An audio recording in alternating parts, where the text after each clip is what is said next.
في ليدي مرمر. النهارده ان شاء الله انا هقدم فكره صغيره، لكن الحقيقه على قد ما هي فكره صغيره لكن هي فكره مريحاني جدا في شغل المطبخ. مش بتخلي عليا عبء في تنظيف الاجهزه بتاعتي اللي بستخدمها جوه المطبخ، او حتى الادوات العاديه زي اطقم التوابل مثلا او الفكره معايا النهارده هي مثلا انا النهارده استخدمت الكبه، وده الموتور بتاع الكبه بتاعتي. الدورق بتاع الكبه والسلاح والغطا دول ينفع يتحطوا في الحوض ويتغسلوا عادي، لكن الموتور طبعا ما ينفعش يتغسل بالميه. فانا بعمل ايه؟ مجرد ما بستخدمه ما مش بشيله على طول في مكانه، لا. فاكرين البخاخ اللي نضفنا بيه الحمام؟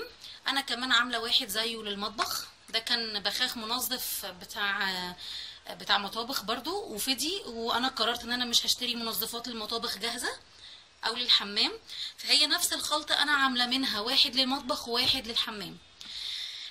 كل اللي انا بعمله وهنحتاج كمان فوطه صغيره. بصوا دي فوطه صغيره اهي. الفوط دي انا هم 4 فوط كده كانوا في باكيت مع بعض. دول انا مستخدمه ال4 دول لتنظيف الاجهزه والادوات اللي جوه المطبخ، مالهمش دعوه بالبوتاجاز، مالهمش دعوه بالرخامه، مالهمش دعوه بالدواليب. دول 4 مخصصين بس لشغل الاجهزه والحاجات النظيفه دي. في مره ان شاء الله هعمل لكم فيديو عن فوط المطبخ بتاعتي وازاي بقسمها وازاي بستخدمها وازاي كمان بنضفها.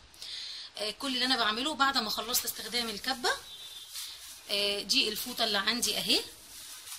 انا لابسه جوانتي هنا، معلش الجوانتيات اللي عندي خلصت فلازم اتصرف. دي سايباها كده عشان اعرف اشتغل بالكاميرا واقفلها واتعامل يعني مع الكاميرا. كل اللي انا هعمله اني هرش على الفوطه. انا هرش على الفوطه بس من البخاخ وهمسح بيها الكبه. ده بيخليني في كل مره يا جماعه الاجهزه بتاعتي كلها نظيفه قبل ما احطها في الدولاب. مش محتاجه اني وانا بنظف المطبخ اعمل له يوم انظف فيه الاجهزه. بعمل كده طبعا بس ما بيبقاش كل وقت قريب، بالعكس بيبقى وقت بعيد عن بعضه. يعني زي مثلا كل 3-4 شهور مره هلاقي اجهزتي محتاجه، او انا هعملها كده يعني اعمل لها تنظيف مركز يعني للتاكيد. بصوا كمان بعمل حتى السلك وحتى الفيشه اهو، نضفتها كويس لعل وعسى وانا بستخدمها في الاكل او في اي حاجه تكون ايدي مش نظيفه وانا مسكت الاجهزه او مسكت الجزء ده وجي عليه منش نظافه. كده نضف وريحته حلوه قوي لان الخلطه دي فيها ديتول كمان، فانا طهرته وعقمته ونضفته. كده خلصت. هشيلها في الدولاب وانا مطمنه انها نظيفه، تفضل على طول جديده، لونها ما يصفرش، لونها ما يغيرش.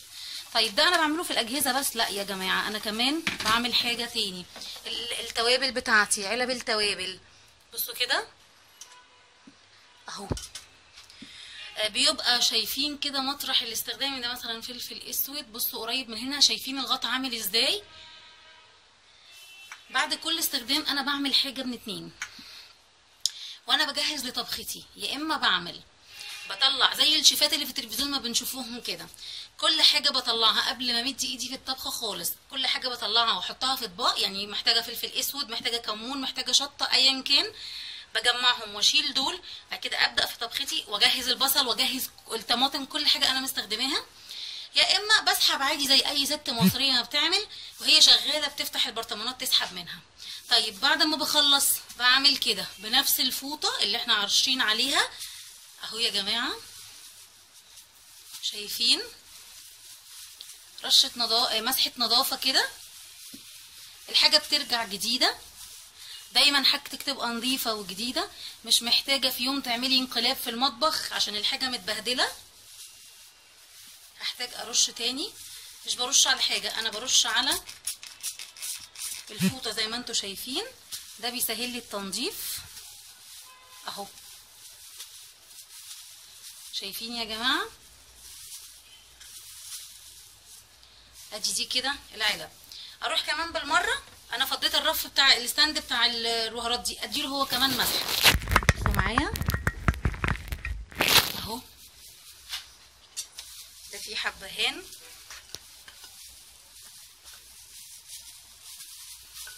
نديله مسحة نظافة، وندي للستاند كمان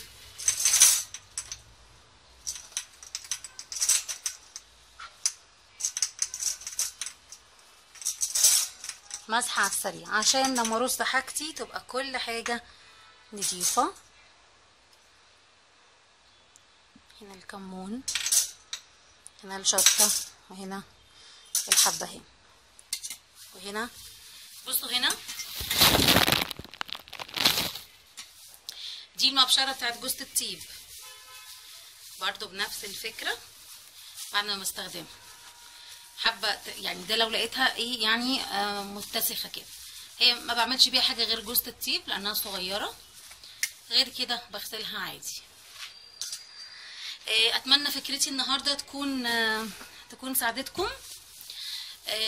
الفكره دي بتوفر عليا مجهود كبير قوي في عمل انقلاب كده جوه المطبخ، وتنظيف ظرف من جوه، واطلع اجهزه واطلع ادوات كتيره وانضفها.